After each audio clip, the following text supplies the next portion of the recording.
Hello friends, इस video में हम लोग देखने वाले हैं मृदा विज्ञान के महत्वपूर्ण प्रश्न। तो चलिए देखते हैं। पहला प्रश्न है, भारत का प्रतिवर्ष मृदा ह्रास कितना है? तो इसका उत्तर है 5334 मिलियन टन। याद रखिएगा, भारत का प्रतिवर्ष मृदा ह्रास कितना है? तो वो है 5334 मिलियन टन। इसी के साथ याद रखिएगा यूपी का यानी उत्तर प्रदेश का कितना है? तो उत्तर प्रदेश का है 399.5 मिलियन टन। याद रखिएगा उत्तर प्रदेश का मृदा ह्रास कितना है? तो वो है 399.5 मिलियन टन। और भारत का कितना है? तो भारत का है 5334 मिलियन टन। इम्पॉर्टेंट है, याद रखिएगा। अगला प्रश्न देखते हैं। भारत का प्रति हेक्टेयर प्रति वर्ष मृदा ह्रास कितना है? तो ये है 16.34%। याद रखिएगा 16.34% भारत का प्रति हेक्टेयर प्रति वर्ष मृदा ह्रास है। याद रखिएगा प्रति हेक्टेयर, एक हेक्टेयर का एक वर्ष में कितना होता है? तो वो है 16.34 टन पर हेक्टेयर। इम्पोर्टेंट है, याद रखिएगा। अगला देखते हैं। भारत का जल द्वारा अनुमेय यानी परमिसिबल लिमिट मृदा ह्रास कितना है? तो ये है 12 टन पर हेक्टेयर। याद रखिएगा, इम्पोर्टेंट है। भारत का जल द्वारा अनुमेय मृदा ह्रास कितना है? तो वो है 12 टन पर हेक्टेयर। इम्पोर्टेंट है, याद रखिएगा। अगला प्रश्न है, ऐसी कौन सी दलहनी फसल है जो नाइट्रोजन का स्थिरीकरण नहीं करती है? तो यह इसका उत्तर है राजमा। याद रखिएगा, राजमा का साइंटिफिक नेम है फासियोलस वुल्गैरिस। इम्पोर्टेंट है, याद रखिएगा। लिख देते हैं फासियोलस वुल्गैरिस। और इसमें 2N पाया जाता है। 2N बराबर है होता है 22। याद रखिए। और राजमा को कहा जाता है किडनी बीन। इम्पोर्टेंट है, याद रखिएगा कि राजमा को किडनी बीन कहा जाता है। तो ऐसी कौन सी दलहनी फसल है जो नाइट्रोजन का स्थिरीकरण नहीं करती है? तो वो है राजमा। राजमा का साइंटिफिक नेम है फासियोलस वुल्गैरिस। और इसमें 2N बराबर 22 होता है।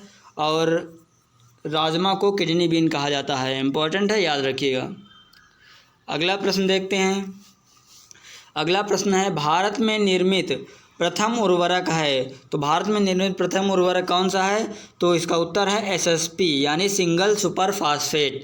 याद रखिएगा, भारत में प्रथम निर्मित उर्वरक कौन सा है? तो वो है सिंगल सुपर फास्फेट। तो इसमें याद रखिएगा, इसमें जो फास्फोरस पाया जाता है 16%। और सल्फ़र पाया जाता है 12%। और कैल्शियम पाया जाता है 19%। याद रखिएगा, इम्पॉर्टेंट है। फास्फोरस 16%, सल्फ़र 12% और कैल्शियम 19% पाया जाता है सिंगल सुपर फास्फेट में। इम्पॉर्टेंट है, याद रखिएगा। अगला प्रश्न देखते हैं। अगला है, ICR ने मृदा को कितने भागों में बांटा है? तो याद रखिएगा, ICR ने मृदा कितने भागों में बांटा है? 8 भागों में, 8 ग्रुप्स में बांटा है। इम्पॉर्टेंट है, याद रखिएगा। अगला प्रश्न है, पौधों पर लवणता के प्रतिकूल प्रभाव के कारण बढ़ता है। तो क्या बढ़ता है? परासरण दाब यानी ऑस्मोटिक प्रेशर बढ़ता है। याद रखिएगा, पौधों में लवणता के प्रतिकूल प्रभाव के कारण ऑस्मोटिक प्रेशर बढ़ जाता है। इंपॉर्टेंट है, याद रखिएगा, परासरण दाब।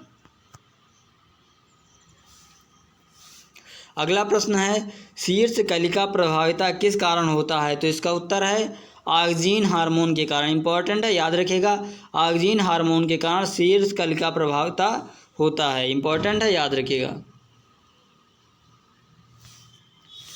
अगला प्रश्न है, ऐसी कौन सी फसल है जो नाइट्रोजन को सीधे अमोनिकल फॉर्म में लेती है? तो ऐसी कौन सी? इसका उत्तर है धान और आलू। याद रखिएगा, धान और आलू नाइट्रोजन को सीधे अमोनिकल फॉर्म में लेते हैं। तो याद रखिएगा, धान का साइंटिफिक नेम होता है ओराइजा सटाइवा। लिख देते हैं ओराइजा सटाइवा।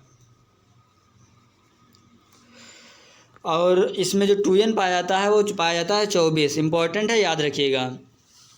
इसी के साथ याद रखिएगा आलू का साइंटिफिक नेम होता है सोलेनम ट्यूबरोसम।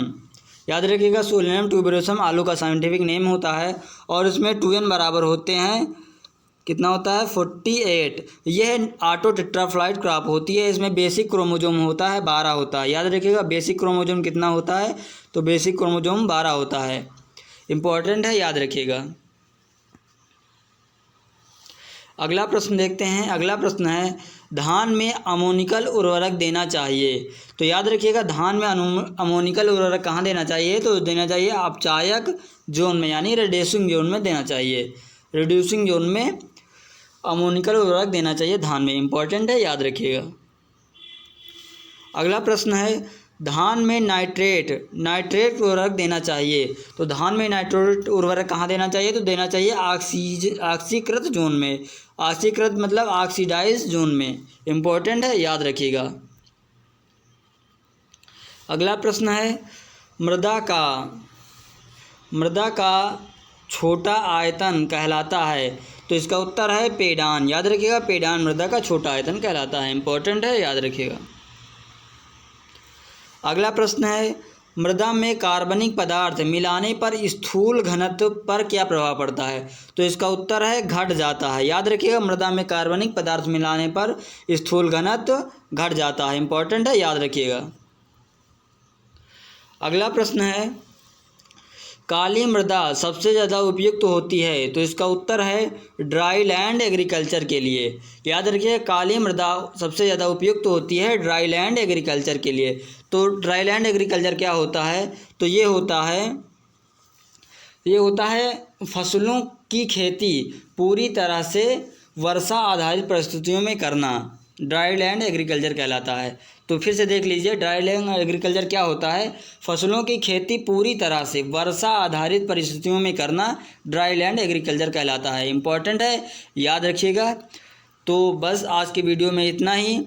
आप वीडियो को पसंद आया है तो लाइक करिएगा और शेयर करिएगा और चैनल पे नए हैं तो सब्सक्राइब कर लीजिएगा। Thanks for watching.